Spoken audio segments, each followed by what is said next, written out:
This is Small Talk with 101 ESPN's Michelle Smallman.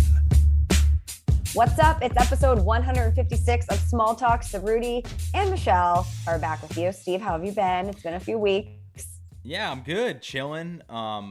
Disappointed to see. I hate to bring this up, Michelle, but wow, the Rams settling. What happened? What are we doing? I mean, I was just incredibly surprised by it. I was told that this was going to go to court. I was excited for the battle, and then it didn't happen. I know. I mean, it was a lot of money, I guess, so there's that.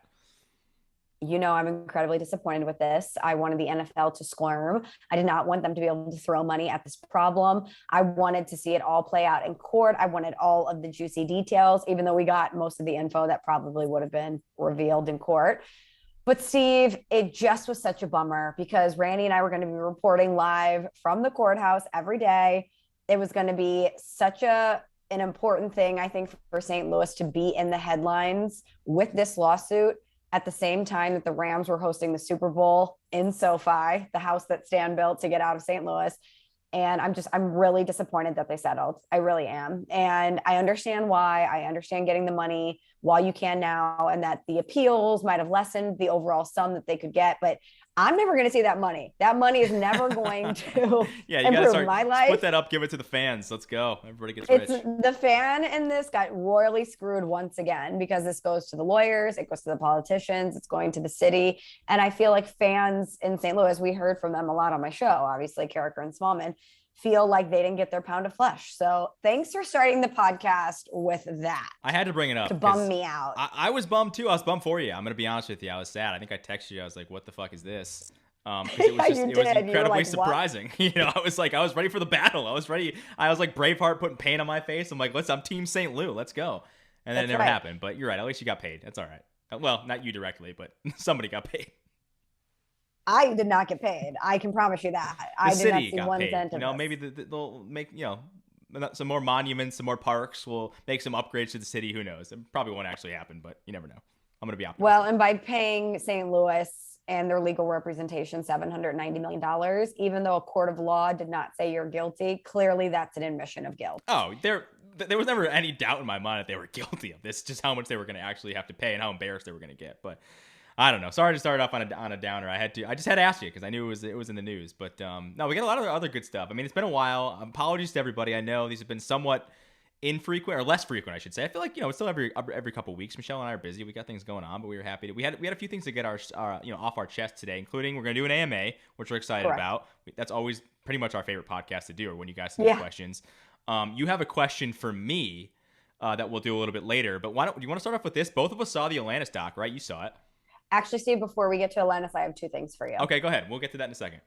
Number one, why are you dressed like you're a strength coach at an SEC football program? Like, that is some nice gear. That is for people who are listening, you need to go on our YouTube channel and look at Steve. Steve literally looks like he just walked out of the weight room at Ole Miss. You're right. And thank you. That's a compliment. Because I have, the amount of, I have no strength. I have no muscle on my body whatsoever. So the idea of me as a strength coach is like an oxymoron. Right. But thank you. No, I'll start with the hat. The hat this is a USA hat, US soccer hat. What's up? No big deal. It's a little number one finger. Just, in a good soccer mood right now. Got a lot of good things going on in US soccer. And then this, the hoodie is actually the nicest hoodie I own. It's by this company called Legends. They're like kind of lacrosse bro-y, but like a cooler version of that, if nice. You will. And it is workout gear. It's like a tight sort of workout, almost like it's like a stretchy material, not like on the old school Under Armour stuff, but kind of close to that. So thank you. I'm in my inner like strength coach is coming out, and I'm proud of that. I can tell all the way from St. Louis, Steve. That's good material. It's very nice. It is. I know. I try to wear nice things on the pod and like be cool looking, and I think this is the coolest thing I own. So I appreciate that you noticed it. Yes. So Steve, looking like a strength coach, amazing. That's a great new aesthetic for you. I appreciate it. And also, Steve and I have some news. You may have seen it on my Instagram. Steve has not posted the picture of him with it yet, even though I know it does exist out there in the ether. Hold on. Hold on, and let me make the announcement. Let me make the announcement, and then we'll get into the semantics. But Steve and I have a new collab out. Unfortunately, it's only for our St. Louis-based listeners. You could get it shipped to you, but it's going to cost you a pretty penny. But Steve and I did a juice. I don't know if you can see it. There it is. Yep. It's called the Small Talk Succo, which means juice in Italian, and it is fire. This is the best juice you're ever going to drink in your entire life. It has pineapple, beets, basil, blood orange, which is the main component, which is us, orange, and agave, which is us. Yeah. And it's called the Small Talk Suco, and you can get it at Beats and Bones here in St. Louis. It's right in Clayton off Ladue Road. And a portion of the proceeds is going to Operation Food Search to help food insecure people in the St. Louis area. But Steve and I have been working on this for months. He has been taste testing remotely from Connecticut, and we settled on the perfect recipe, and people should go get it. Genuinely, I'm not even saying this because it's our juice. It's the best juice that I've ever had. And I'm not being hyperbolic. I swear to God, we're not getting any of the proceeds from this. It was delicious. Blood orange, you're right. The color of it's really cool. You shipped it all the way from St. Louis, so thank you for doing that. What's up? I know that was a bit of an adventure in itself, but I would, if you're in St. Louis area, absolutely grab this. It's amazing. And then number two, when you sent this to me, because you sent it to me like over the summer, I think, right? We had them like, or at least it was in the fall, like the early fall. Yeah, I mean, I think it was like August or September. Took a picture with it because you told me to, because it was like, marketing, whatever. So I took a picture. I was drinking, sipping it, and Maddie sent you the picture. You should have posted it on your story. I thought you were gonna post it on your story. I thought you were gonna post it.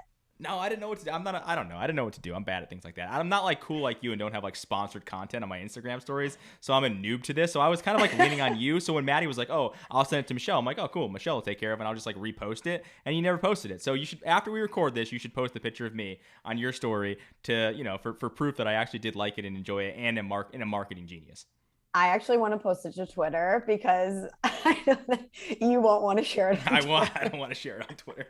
And I want to post it and be like, this is a Steve endorsed juice. It is. Retweet for Steve to get on your timeline, because I know you do not want to share it on Twitter, but you probably would on Instagram because it's you. Maddie did send it to me, but it's Steve posing with the juice, which is not his vibe. It's a very awkward picture of me because I'm not a model. I don't know how to sell things. Like I'm not an influencer, quote unquote, like you are, Michelle. So I was very much a noob in this space, but that's why I sent it to you so you can take care of that for me. So I'm going to let you take it away, but it is awesome. It's great. Pumped to obviously partner with them. And shout out Juice. What up? I will say this. Would you prefer obviously like this is our juice, so maybe we're a little biased here, but I would prefer a good juice over a good smoothie. Do you agree with me? Totally agree. Because smoothies can be very filling. And I feel like depending on the weather, smoothies can get melty, or, the consistency of them can be disappointing as time goes on. With juice, you just shake it up and you go. Yeah, I very much agree. And I'm not a big protein guy. Like I'm not that like, I don't put protein in my smoothies and whatever. I just don't do that. I never subscribe to it. I don't like the taste of it. I think it like tastes chalky and weird. Mm-hmm. But always team juice. I'm glad we're on the same page there. So we're good to go. Well, with that hoodie on, I would not think that you disliked protein. You look like a big protein guy with that fit on today. This is a very much a protein workout guy, like eats chicken and rice every 3 hours kind of outfit. But that is not, that is not my vibe. No, it is not. But what is both of our vibes is the new Alanis Morissette doc that's out on HBO. It's part of the Music Box collection. And Steve, we haven't even discussed this. Right before we started taping, I had mentioned that I watched it. Mm-hmm. It was Thanksgiving morning before football started. I'm not really a big parade girl. Usually it's on in the background while we're cooking. But who is a big parade person? Like I don't know, maybe if you're like 4. Old people. But yeah, maybe. Yeah. But I had done a lot of my cooking the night before. I was over at my parents' house, and really it was just, we need to wait and pop it in the oven when people get there. And so I said to my mom, let's watch this Alanis Morissette doc. I've heard it's really good. I want to watch it. And we watched it, Steve, and I was blown away. I thought it was so good. And before we dissect it, I just want to offer this up to you. The Smallmans drink a lot of red wine on Thanksgiving. We like to play this horse game. We gamble at the end of the night. It's like what Italians do. I don't know. And my cousins and I had an Alanis Morissette sing-along / dance party. And actually, I think some of my cousins had left by that point. But anyway, that album, Jagged Little Pill, not only holds up, but my God, can you still feel the emotions when you sing all of those songs? I had seen Alanis over the summer, and she was incredible live. I think I might have talked about that on the pod, but what she created was a masterpiece. It is a masterpiece. And you think that a lot of things don't hold up. That album will stand the test of time. Oh, I totally agree that, That, although, you know what, I do think it does sound, it does sound, this isn't a negative thing, it does sound very mid-90s to me, and that's okay, and that's what I love about it. I like that it brings me back to that period in time. Now, I could listen to it today, and it still bops just as much as it did then. Like, I went, no lie, this was just a complete coincidence, because Maddie and I watched the doc, we both loved it, went on the Peloton yesterday, and Bradley had a ride, and it was like mostly 90s kind of alt music. Like, there was a Nirvana song on there, there was Foo Fighters were on there, and You Oughta Know came on, and it was probably the most, like, the hardest I've ever gone on Peloton in 3 minutes was during You Oughta Know, because it's just such a great emotional release song. Like, you just want to fucking punch something or pedal your fucking ass off, or like punch somebody in the face. It's just, it brings up all this emotion in you, and I don't know if there was a song. I mean, there probably are, and maybe this is a good draft or something, or at least something we could talk about in the future. But of songs that are just great to scream in the shower or in the car or whatever, You Oughta Know. When that thing comes on, I mean, it is like shit is going down. Like, like you can't hear that song and just not want to run through a wall or just like be angry or just start throwing shit, but like in a good way. Like, I'm not even mad when I listen to it anymore, because I'm not, I'm a happily married guy, not in a breakup, but it just brings you back to a time when you're like angst is there and there's all this negative energy towards like your ex who like dissed you. It is one of, I really believe it's one of the best songs ever written. I truly believe that. It is the perfect breakup anthem. Imagine the 90s, like, and they were talking about in the doc, if you guys haven't seen it, you should watch it.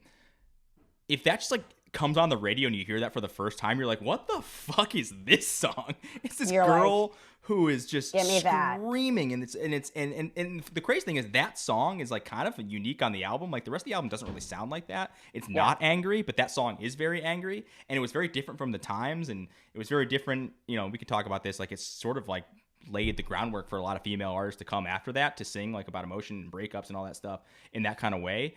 But I just imagine like being like me at like hypothetically like a teenager listening to like K-Rock, and that comes on for the first time. You're like, what the fuck is this song? This is awesome. I don't remember the first time I heard You Oughta Know or Ironic, but I remember it being one of the first five tapes / CDs that I ever bought. It was MC Hammer. It was Ace of Base. It was TLC Crazy Sexy Cool. It was Alanis. And what was the other one? Salt and Pepper. Those were my 5. That's a who's who.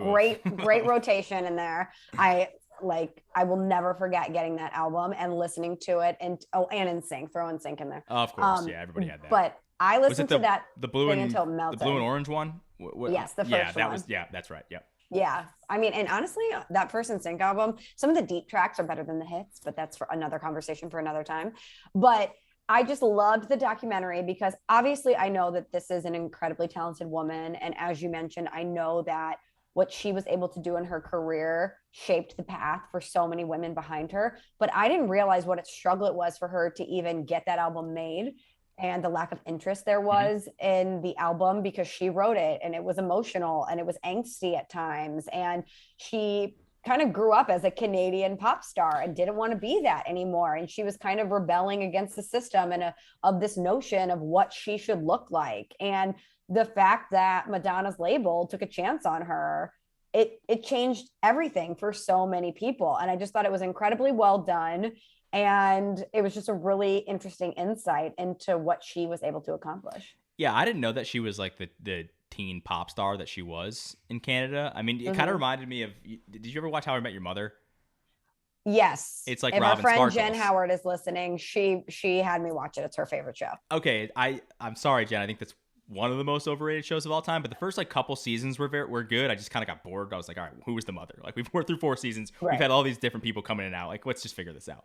But part of that was like Robin Sparkles. Remember, she was like the Canadian pop star, and she like nobody that's knew. Right. That's kind of what Alanis reminded me of, like, because she was dressed up in these like weird outfits and whatever, and she was like a big deal. But yeah, you're right. She didn't want to do that. Did you know too? I found this out after I watched the doc. She actually didn't like the doc. Why not? She called it salacious, and she said that it wasn't what she, I guess, was pitched or like wanted the doc to actually be about. And so she has kind of distanced herself from it, which she didn't go into more detail, and I think people want to know why exactly. But the only word I saw was that she just called it salacious and didn't want to be a part of the project, which I thought was weird, because you guys will have to watch it. I mean, I thought it did a pretty good job of kind of like teaching me a lot of things that I didn't necessarily know, mostly her upbringing, kind of like how the album was made. And then like after the tour, Taylor Hawkins, the drummer, who I didn't even know was in her band, then went on to be the drummer in Foo Fighters, and kind of that relationship. And then obviously, you know, she's dealt with a lot of trauma from basically being raped when she was an underage girl. And they went into that a little bit, but not a ton. So I don't know if it had to do with that, but yeah, she distanced herself from it and said she didn't like it, which was surprising to me because I thought it was fantastic. I thought it was fantastic as well. And I'm assuming that portion about the sexual assault and basically her as a minor being taken advantage of by older men in power while she was coming up. I not only didn't think that the doc dwelled on that, I thought it was a critical component to understanding the story because it gives such background to what she had to go through at that time, Steve. I mean, not only was she the only female around trying to get this album made, but she was so young and she was on her own. Her family was in Canada. I know they were very quiet about the family situation. I didn't know if there was anything that was going on there. I don't want to speculate. But imagine being 15 and moving out of the country and living essentially on your own, and you're the only person that looks like you in any room that you walk in, and all these people are older than you, and a lot of them are trying to take advantage of you. I just think it gave incredible context to what she was dealing with at the time that allowed her to write this incredible album. Mm-hmm.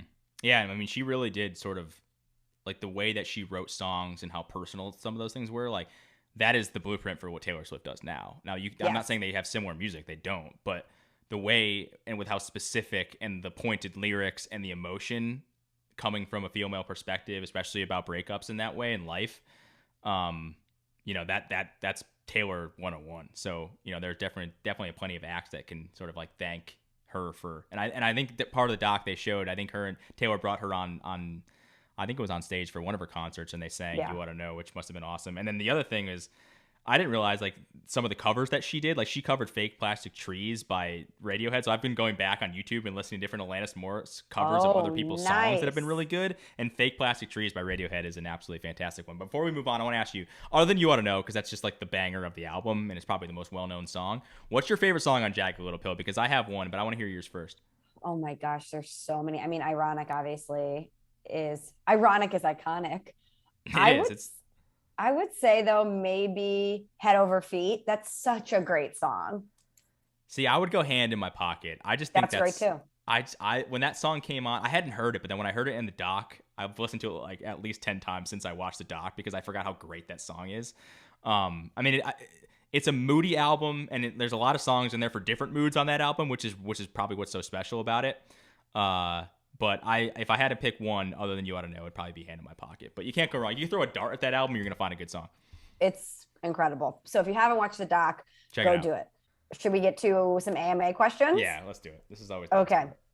Let's thank you to everyone who submitted them on Instagram. Gosh, there's so many different things. Okay, let's start here. This one's from Rowdy Roddy, who says, I need more. This isn't, well, it ends with a question, but it says, I need more things that Ceruti hates. The car he hates and why the person driving it sucks.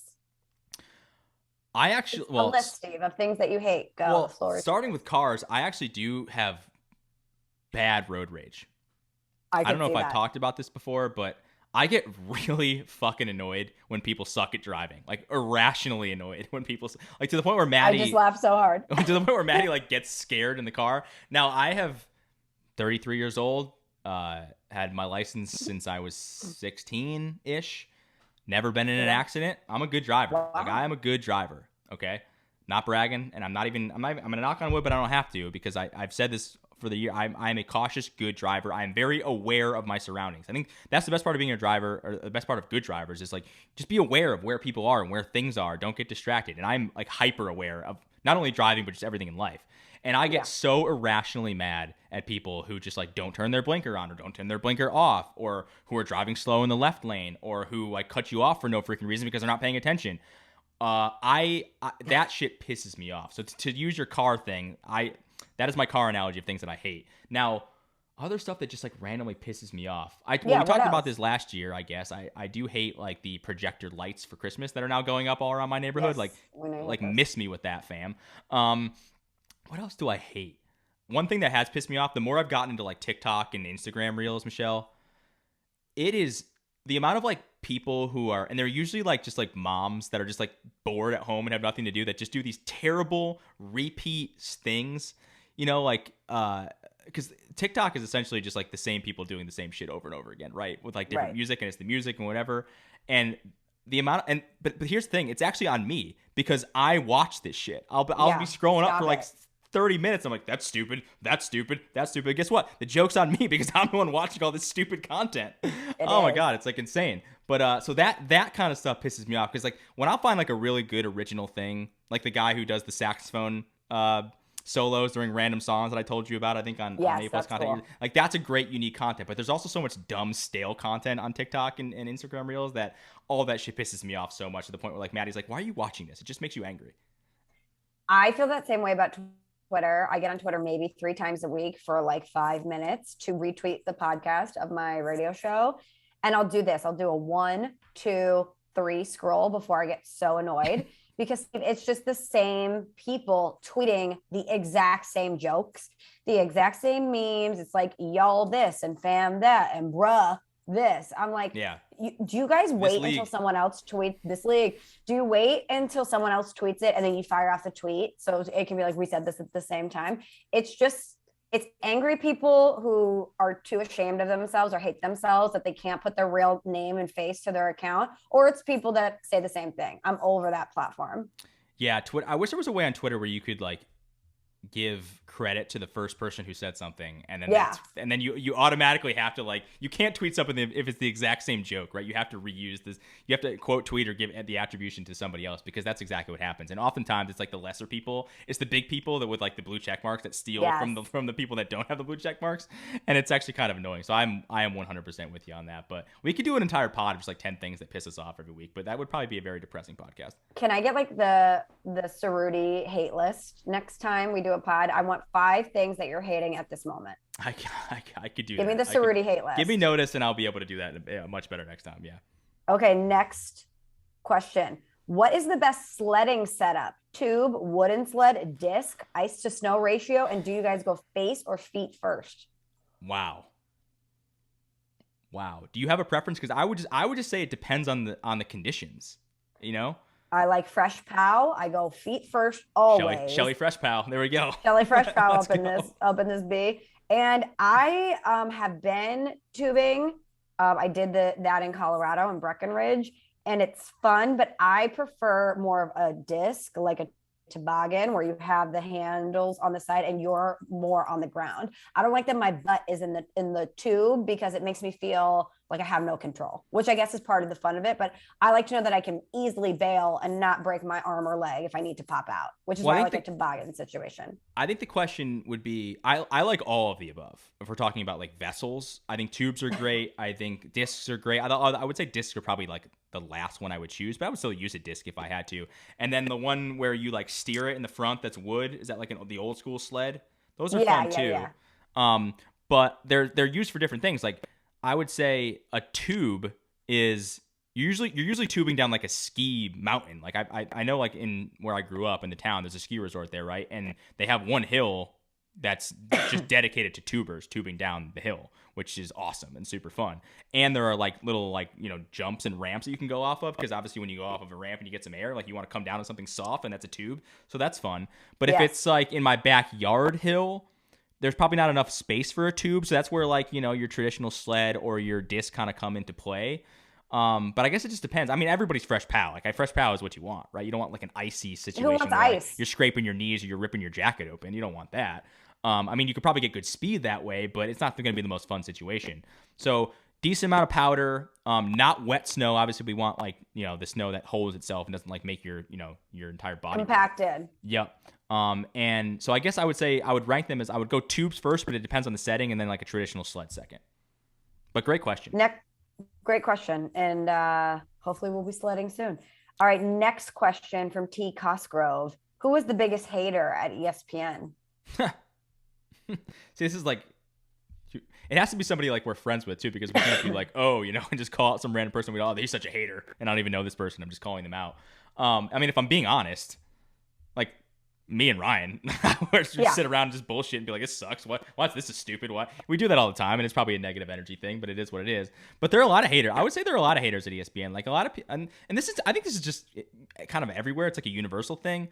A lot of people just like talk shit behind other people's backs, and it doesn't even mean that they like don't like you or whatever. Like that just kind of is what people do. You know, they'll talk smack. Yeah. So I don't want to really name any names unless you had somebody like off the top of your head. I will say like, Adnan likes to stir shit up. I'll say that. Adnan will stir shit up a lot. But again, like not any more than I would or Ryan. So like he's in the same ballpark as us. So I'm not like calling him out, but I think everybody kind of talks shit. My initial thought was you, and only because you're not afraid to say it to people's faces. You will be the first to be like, that idea sucks. And I appreciate that out of you because it saves us all a lot of time.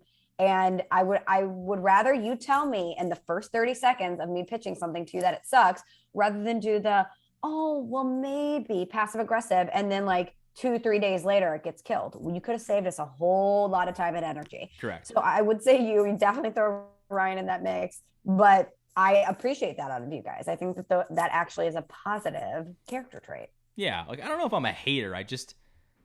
No, you are. I know what I think is good, I guess, and I know that's like an arrogant thing to say, and I'm not always right. So like, call me. I don't mind people when they call me on it, but yeah, I don't know. I don't think it's like a hater. I'm not drinking the haterade. I'm just like, I don't know. That's not that good. I don't know. And I'll be honest if I say something, I'm like, that's stupid. That wasn't that funny, or that didn't work out. So it is what it is. But I don't know. Do you have anybody that comes to mind? I don't know if you had anybody else that like. It's hard to just be like, oh yeah, so and so's a hater. That loser. No, I can't. Obviously, I was thinking of our little incubation spot there, and I feel like we were all kind of the same. Like, I'm gonna throw Bubba in this mix too. Like, Bubba could be very dismissive, and it was funny, but I would do the same thing. You know, I'd be like, cool, no, you know what I mean? Or Bubba would be like, okay, moving on. All right, there we go. Yeah.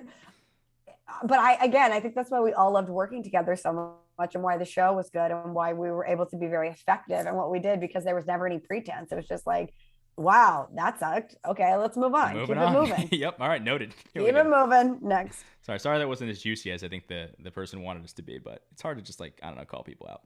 Okay, this next one, Steve, I'm pretty sure my mom submitted. Yes, let's go.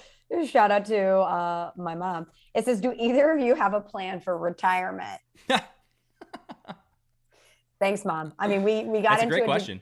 The debate about this over the weekend, because I, of course, submit with my 401k. I submit the max amount that my company can match. But she's like, you need to be thinking more about retirement. You need to be putting away more, this and that, and be thinking about this and that. And I'm like, oh, but Mom, like, I don't want to think more about retirement right now. I'm in my 30s. Here's the thing. It's a great question. It's something that we, as young adults, should think about, right? And probably don't. I'm with you. I max out my 401k as much as I can that they'll match, because that's just the smart thing you should do. I'm not trying to, out here giving people financial advice, but if you can, that's like a pretty smart thing to do. It's free money. Yeah, right. And but beyond that, I don't really know what I'm doing. And this goes back to our like life 101 thing, where we should have learned about this stuff in high school or in college and taken a class about like personal wealth and how to grow it and whatever. To my knowledge, well, you bought a house, so like you're now putting equity into something that has value, so that's good. You're a step in the right direction. I don't really play the stock market. Like we're still on AMC, like we're still riding strong. Let's check it right now. Although it hasn't been good recently. We probably should have sold like 2 months ago. I think we're down. But you know what, Steve? But when it goes back to the moon, we're going to be the first on the rocket ship. I have a feeling we missed the boat on selling that when it hit like 70 a share. Hey, we're up today. Up to what though? Like, let's see. Is it still like above $30 or no?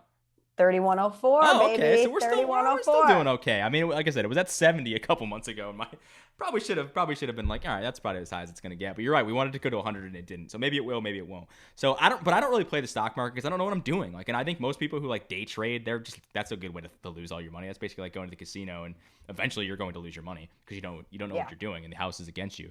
But I would say, crypto? Real quick, I don't do crypto. I don't. Now I should. I wish I knew more about it. I don't. My brother-in-law knows a lot about it. I've got like my cousin's husband knows a ton about it too. I should probably listen more and ask them for more advice, but I don't. I know it's super volatile. I'm like a little bit scared of like Dogecoin and all that stuff. Yeah. I mean, shit, Bitcoin's like what? Is it like 50 grand of Bitcoin now? It's worth 50 grand per one. I don't know. One of them I saw we were talking about this on the show today because people were like, why aren't you guys investing in crypto? I've changed my life in a year. And I'm like, but isn't it like minimum 4K to get in? Well, you don't have to buy like a full coin. Me. Like you can buy percentages of a coin, I believe. Like it's in that way. But again, I don't know enough about it. Have somebody who's into this be like, give me X amount of dollars. I'll Correct. do it for you. I'd rather just pay some, hey, you know what you're doing. Like I'll, take some off the top and let me, and I trust you. I mean, it is hard to find those people too. But, I will say this, like, I believe if you invest in the stock market over any 20-year period, I forget if it was the stock market or if it was the real estate market or maybe even both, but like over a 20-year period in the history, in like the 20th century and beyond, over a 20-year period, if you invested your money, you never lost money over 20 years. Like it's just like, wow. So it's smart to just invest in the S&P 500, right? I would imagine like it's just, there are ebbs and flows obviously. But for the most part, the stock market goes up and that's just the way it is always going to be. And I've always said this about the housing market and the stock market. Like if they crashed or, something drastic happened, I don't think like that would be like the collapse of the country. Like the country would collapse. We have bigger problems than what the stock market was. Like our I'm sure like society and the government would have failed at that point, So yeah, it could always collapse and it could always do bad. But over the course of like the time you're investing and the time you're retired, there's a good chance you're going to make money. So I don't not a financial expert, not telling you what to do, but it's never. My dad always told me it's never not smart to just invest in the stock market or invest in real estate, especially over a long period of time. We get this one a lot, Steve. Are you single? And yes, Steve is married. We talk about this in the podcast all the time. Steve is married, happily married to Maddie. Shout out Maddie. There you go. All right, simple one. That's it. Next. Next. Were they asking me or were they asking you? I don't think they were asking me. No, but I don't think they're interested in me. I'm gonna be honest with you. I think they were asking about you, Steve. And per law enforcement's advice, I don't talk about my personal life anymore on this podcast or on the radio because of people who are scary out there. The next question and the final question we have, Steve, and I love this question. If you have one day in New York City with someone who has never been, what do you do? Ooh. Well, why don't you go first? Because you know more about this than I do. Then I'm going to piggyback off your stuff, see if you missed anything. Okay, if someone has never been to New York, weather pending, first things first. In the morning, we're going to a bodega. We're getting a killer bagel. We're getting some schmear, and we're getting a coffee. Some schmear? Is that your phrase for cream cheese? I've never heard of that. Yeah. Okay. I've never heard. Is that a Midwest thing? I've never heard that. No, that's an East Coast thing, babe. Okay. Schmear? So, schmear. You've never heard of schmear, no. Steve? No, and I like to think of myself as an East Coaster. I guess am I a poser? Stand by. Schmear. Stand by. I'm going to read it to you verbatim. Schmear. A smear or spread. The bagel was so perfect with a schmear of low-fat cream cheese. Well, it's a verb. It's not a... Well, I guess it... Schmear. Or to schmear or a schmear. So a schmear would be a noun, but that's not... It's not... It You could be a can call it smear of schmear. butter. You It can doesn't just have to be call a it schmear. I think it's... Anyway, No, we've trust me. digressed. Anyway, so we're getting a bagel, we're getting a coffee. You have to go to Central Park because I think that's very iconic New York. I would take you down Fifth Ave. Do you though? I love Central Park. I think it's but if you're gonna go see nature in a park, don't go to New York City. To me, if you've never been to New York and you want to see something that's New York before going to the Empire State Building or the Statue of Liberty or whatever, I would go to Central Park. I would take you down Fifth Ave so you could see all of the shops and really feel the glam side of New York and go to the park. That would be my one kind of touristy thing that you would do. And then I would take this person to a killer restaurant that like only the type of place that you could get in New York City. There's a lot of different places we could go, but somewhere where you're going to get really dressed up, like dressed up to the nines. You can wear whatever you want. Because I don't know about you, Steve, how it is in Connecticut. I mean, I live there and I do know.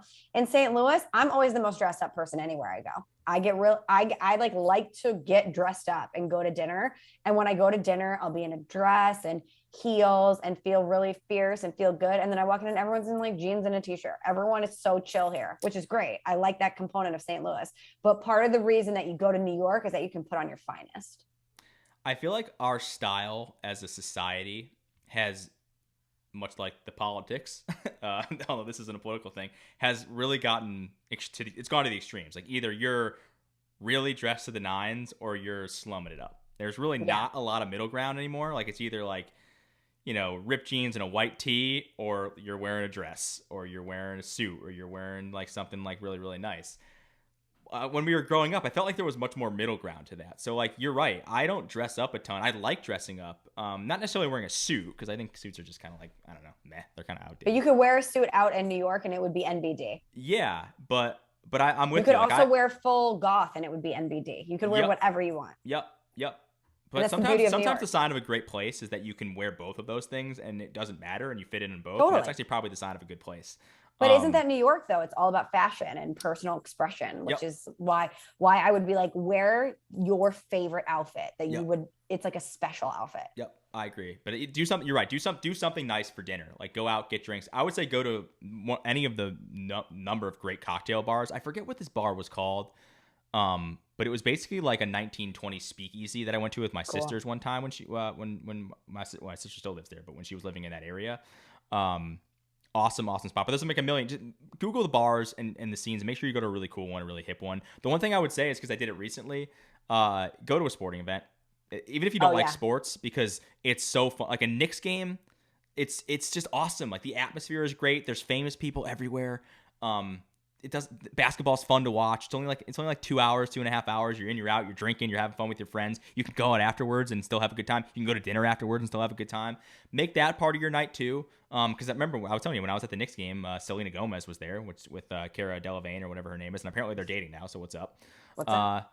But if it's like summer, go to a Yankee game, go to a Met game. I wouldn't advise going to Jersey for a football game. So stick to those two sports. But I would do one of those two, because that's like, you're gonna get the real cool New Yorker vibe there, and it's just fun to like yell and scream at sports and then go out afterwards. After dinner, I would take this person probably to like the one hotel rooftop in Brooklyn, which overlooks the city. I would definitely do some sort of a Brooklyn rooftop situation so that you could really get an amazing view of the skyline. I was gonna say that too. Don't just stay in Manhattan. Like explore Brooklyn. I would Staten Island maybe not so much. Maybe Queens not so much. But get out of Manhattan, go to Brooklyn for sure, because it's just like it's a totally different vibe. And you're right, the rooftop bar scene is cool, and it's a little more hipster, a little bit more weird. It's kind of like really bougie now too, but it's definitely totally.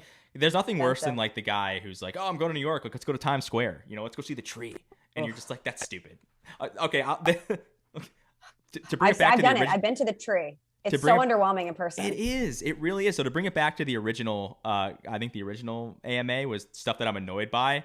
The tree annoys me. It's people that like to go to the tree. It's like, it's not that special. It just isn't, There's so many other cool things in New York City to see, and you're going to sit around this tourist trap and go hang out by this tree that, I don't know, it's there every year. You can see a picture of it, and if you see a picture of it, it's probably as good as you need to do. So go see something else. Don't go to Times Square. Don't do that scene. Do stuff that's like a little bit more underground. Maybe go to a comedy club. Can I give you one caveat? Oh yeah, my gosh, what's that one Comedy Cellar? So great. If you don't like sports, go see a show on Broadway. Go see it. Yep. And that's so New York, and obviously you can see shows anywhere, but that to me is when Times Square is palatable, is when you're walking through Times Square to get to Broadway. And all of those little bars and piano bars and like little haunts that are around Broadway. If you're not a sports person, definitely go see a show. How much money would someone have to pay you to go to New York and go to Times Square for New Year's Eve? There's not enough money on planet Earth. That is my personal, we were talking about this the other day. That might be my personal nightmare, because I was watching The Morning Show, season 2 of The Morning Show. Is that I don't know good? if you've seen it. I thought it was good. There's one big shocking moment. I thought the end kind of fell flat, but there's one wow moment. But one of the things is that Bradley is hosting the ball drop in Times Square in New York. And I said to the person I was watching with, I go, you could not pay me enough money to be wedged in that crowd, not be able to get out or go to the bathroom. Cold. It's freezing cold. And it is just, you're a sardine. And you're there all day probably and all night, because you're getting a good spot. And there's not one component of that sounds appealing to me. Is there any maybe when I was younger, but not now? Well, I was going to ask you, is there any sort of like outdoor scenario crowd like thing? Like I remember back in the day, like, would you have wanted to did you ever go to TRL back in the day? No, but I would have outside. loved to. Young Michelle would have loved that. See, that I would have done. So it's not really it's not really the sardine outdoor thing, because I would have done that for other things, including TRL. I just don't think the ball drop is that exciting to witness outside. Like, cool, Carson Daly's over there, like now older Carson Daly, younger Carson Daly. If I was going to TRL, that would have been sick. But now, play in sync. Yeah. Hey, Brittany. Yeah. Christina Aguilera's in the background somewhere. Genie in a bottle. Foo Fighters are playing for the 15th time. Although I would have liked that, so it doesn't really matter. You know, the thing, when I was younger me always went to sporting events when it was cold. I loved a snowy football game and things like that. But you have a seat when you're at the game. You have access to a restroom. You can get up, go get a snack, go to the bathroom, and come back, and your seat is still there. The thought of having to fight through the crowd to get back to my friends who are all standing there does not sound fun. Yeah, just to like maybe be on TV for like half a second. Nah, pass. No, you know what it is? It's just to say you were there, because you're not going to get on TV. But if someone was like, "Hey, I was in Times Square for New Year's Eve, I saw the ball drop," I'd be like, "What? Do I want to hang out with this person?" I'd be like, were you forced to do that? We got to rethink this friendship here. I'm not sure I want to be friends with people that do that. Oh, no, we're so judgy. Anyway, we are, unless that's a perfect place to end. So thank you to everyone who submitted the AMA questions. It's always fun for us to get those from you guys and run through it. But Steve, this was great, and we'll be back in action soon. I want a hater list from you. Give me 5 things that you hate. Next time I'll get you that. I'll do more research on that, because I got to start writing this stuff down when it pisses me off, because there's it's one of those things where I need to keep a running list. Get it on your notes app in your phone. It should just say, I hate ... and then you can just fill it out. Shit that pisses me off. Yeah. You just fill it out. Shit that's dumb. Yeah. Shit that's dumb. I love it. We should call it the segment. That's what we should call the segment. All right, this week's shit that's dumb. Here's the 5 things that Steve thinks are dumb. What about shit that sucks? Shit that sucks is great too. Yep. I know you do alliteration. We love a little shit. Devil Well, we do. Yeah. All right. Shit that sucks. We'll make that a regular feature here on Small Talk. By Ceruti. Yeah. Shit that sucks. We'll make a Ceruti original. Yeah. Here's this week's shit that sucks. Oh man. Oh my god. And it's 5 things that you just think, and they're probably totally normal and nice things, and you're like, sucks. You ever watch Family Guy? You probably didn't. Yes. You did? Remember Peter used to do that thing on the news where like, this really grinds my gears? That's what that is. Like, every once in a while, this really, and we go on the news and do a whole thing about what grinds his gears. I don't know. Anyway, that's what that's you. And I was the weather guy, like, it's gonna rain. It's gonna rain. Yeah. Yeah. That was me. Anyway, thank you for listening. Thank you to Steve. We will be back in action in probably a few weeks. But until then, if you're in St. Louis, go by the Small Talk Suco. Catch your boy in the weight room. Thanks for listening to Small Talk. Subscribe on Apple Podcasts or the Podcast One app.